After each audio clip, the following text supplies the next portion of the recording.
রানীবাঁধ বিধানসভার তৃণমূলের অন্দরমহলে জল্পনা কি শেষ, নাকি শুরু হলো নতুন সমীকরণ?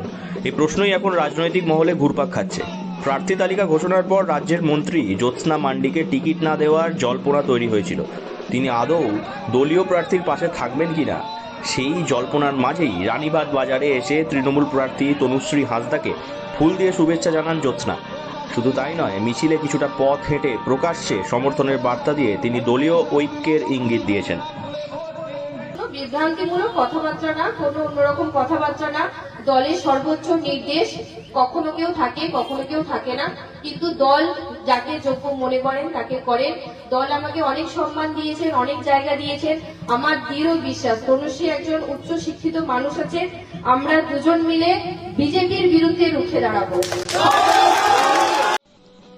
রানীবাঁধে মাইক হাতে জ্যোৎস্না মান্ডি স্পষ্ট বার্তা দেন, দলের নেতৃত্ব যাকে প্রার্থী করেছেন সেই সিদ্ধান্ত সকলকেই মেনে নিতে হবে। তিনি বলেন, দলের প্রতি আমি কৃতজ্ঞ, তনুশ্রী আমাকে ডাকলেই পাশে পাবেন। তবে এর পাশাপাশি তিনি ব্যক্তিগত কারণে তুলে ধরেন বাবার অসুস্থতার জন্য কয়েকদিন এলাকার বাইরে থাকবেন বলে তিনি জানিয়েছেন, এবং সেটি পরিষ্কার করে দেন কেউ যেন এটিকে ভুলভাবে না নেন বা ভাবেন যে তিনি দায়িত্ব এড়িয়ে যাচ্ছেন। তবে এই বার্তার মাঝেও আক্ষেপের সুর ধরা পড়ে জ্যোৎস্নার কথায়। তিনি অভিযোগ করেন, প্রার্থী তালিকা ঘোষণার পর তার বাড়ির সামনে দলের কিছু কর্মী পটকা ফাটিয়ে এবং বিভিন্ন অঙ্গভঙ্গি করে উচ্ছ্বাস প্রকাশ করেছেন, যা তার মতো দলীয় সংস্কৃতির সঙ্গে সঙ্গতিপূর্ণ নয়। এই ঘটনায় তিনি অসন্তোষ প্রকাশ করেন এবং ইঙ্গিত দেন যে দলের অন্দরে কিছু অস্বস্তি এখনও রয়ে গেছে। আমি বলি, আজ আমি এখান থেকে প্রার্থী পদে নির্বাচিত হয়েছি, এটা একেবারেই সর্বভারতীয় তৃণমূল নেতৃত্বের বলা যেতে পারে শীর্ষ নেতৃত্বের সিদ্ধান্ত। এবং সেখানে বিগত যিনি বিধায়ক ছিলেন তিনি এসছিলেন এবং সৌজন্যমূলক এই যে সাক্ষাৎকার হয়েছে, আমি এটার জন্য অবশ্যই ধন্যবাদ জানাবো, বা আমার দিক থেকেও আমি সৌজন্যমূলক একটা সম্পর্ক বজায় রেখেই আমি ওনার সাথে কথাও বলেছি আজকে।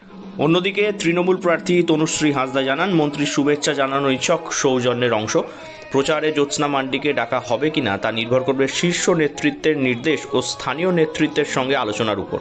উল্লেখযোগ্যভাবে আগে থেকেই জ্যোৎস্না মান্ডি ও তার অনুগামীদের ভূমিকা নিয়ে দলের মধ্যে অসন্তোষ ছিল এবং খাতড়ার সেই দ্বন্দ্ব প্রকাশ এসেছে।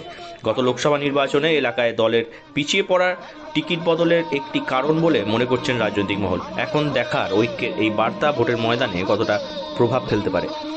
মাগুরা থেকে নীলাঞ্জন ব্যানার্জির রিপোর্ট, লোকাল 18 বাংলা।